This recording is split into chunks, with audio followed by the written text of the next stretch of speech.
Hey guys, my name is Zach. Today we're going to be working on mold making using the amazing mold rubber line of products. Now this is a two-part mold. We have a catalyst here, and you can see we have way less catalyst than we have mold. So this is a 10-to-1 ratio, and we'll show you how to measure that. We're using some small acrylic containers for the mold. We're using a mixing stick, and we have some shot glasses to pour the the base and the catalyst in. I'm also using a low temperature glue gun and a digital scale to make sure that our measurements are correct. And the thing that we're molding today is these Make Toys Meteor head sculpts. I need to make some replicas so I can repaint them and send them out to a few friends of mine. Now, we are measuring here. You can see we have 26.6 grams of base. And you can see here again, it's a 10 part by weight. So we need 10% weight of the catalyst to activate this base. And the instructions do say to mix your base before you add the catalyst. So we're going to do that here. And you can see that, this will create a little bit of bubbles. And this also gives you an idea of the consistency of the base. Now we hot glued the faces down in our containers. If you don't hot glue them, they will rise to the top of the mold and ruin several hours of work. So you want to make sure you do that. And the catalyst does say to shake well before using, so we will do that as well. We've tared our scale and we are adding the catalyst to the base. We need 2.66 grams. I think I overshot here just a little bit. I think I was at like 2.7. Apologies for the camera angle, but I was trying to keep the scale in frame. And you can see here the catalyst is resting on the base. Normally I wouldn't add, especially for resin, the catalyst directly to the base, but because this has such a long working time, I think it's like 2 or 3 hours of working time, I really don't have a problem doing that. So we're going to then mix these together, and you want to mix it until you see no more pink streaks. And I mixed this for about 5 minutes here. Like I said, you really want to make sure you have it nice and mix it up, and you want to be sure that all the catalyst is mixed well into the base. And then I will pour that into another container, which is here, just to get some of these bubbles out.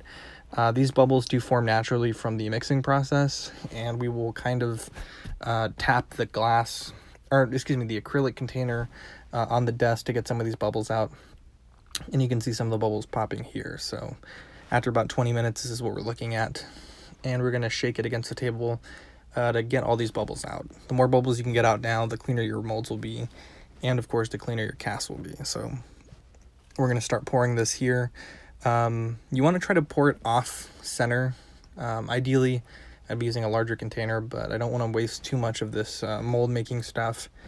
So we're going to cover the head sculpt here. And you want to do about a 1/4 inch above the head sculpt, I think is what the instructions say. And I mixed pretty much almost exactly the amount we needed for 3 molds. Then we're gonna do our super high-tech anti-bubble shaking technique. I usually kind of babysit the molds for about 30-45 minutes after I pour them to make sure I can get all the bubbles out. Here's after 8 hours. You can see they're nice and firmed up. And we'll go ahead and remove these from the acrylic containers. Fortunately, the hot glue stuck on all 3, so we did not get any bad molds in this take. So we're going to go ahead and remove the other 2 molds, and you can see here sometimes the actual head sculpt will stick into the acrylic. Sometimes it goes with the mold, but it's very easy to remove, and this is kind of what you're left with. Here's all 3 molds, pretty much good to go. If you added too little catalyst, these will be sticky and they won't have set right.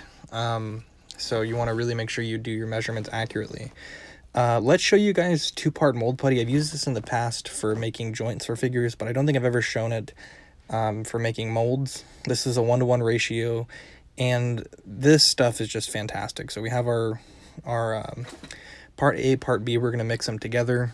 You do want to mix these thoroughly. You only have about 10 minutes of work time. until it sets.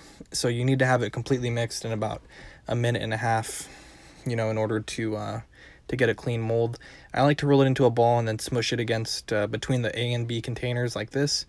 And you can see here I pressed my figure head into the mold, and I'm going to let it set like that for 15 minutes, which yields a mold like this.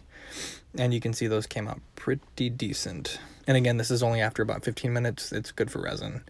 So the resin I'm going to be using, again, is by Amazing. This is a 2-part 1-to-1 ratio. And I mentioned earlier, you never want to add the catalyst to the base with something like this. As you can see here, it claims it's from liquid to solid in 5 minutes. So we pour equal parts, and then we're going to pour those parts into a container. So getting all my part A into this third container, and then we're going to add our part B. Now, you do want to pour this as gently as possible. You don't want to shake up your A and B bottles before you pour. Doing that, while it may make the mixture a little bit more consistent, you'll add a ton of micro bubbles. And when you stir, you do want to, how do I say this? You want to stir firmly, yet calmly. So very purposeful in your stirring. What you'll see is the mixture get cloudy, and you've mixed it well when it turns to clear like this. And you can see there's pretty much no bubbles in the container. You'll then pour it into your molds, and pretty much you wait 15 minutes. It is solid after 5 minutes, but I would say if you take them out of the mold a little too early, they'll be a little malleable. And you can see I'm squeezing these molds just to try to get any air bubbles out. I don't know if this helps any, but I feel like since I've been squeezing the molds like this, they've turned out a little bit better. And you can see here, this is a time lapse of the resin curing. This is a 15-minute time lapse. And after it's all said and done, this is what we're left with. So we have some pretty clean casts. There are some small micro bubble holes that I'll need to fill in the nose and the bridge of the, kind of like in the eyebrow area. Those are inevitable without a pressure pot cooker, but those are like $100 plus, so I'm not complaining. Here's one of my early casts and with the original, and here's my cast in the original head sculpt, and I think it turned out pretty good. Now you might be asking, what is the benefit of using the 2-part versus the liquid silicone, or should I say the press mold versus the liquid silicone? With the 2-part mold putty, you can have a casted, you can make a mold and cast it in an hour. So you can have a finished painted piece in an hour.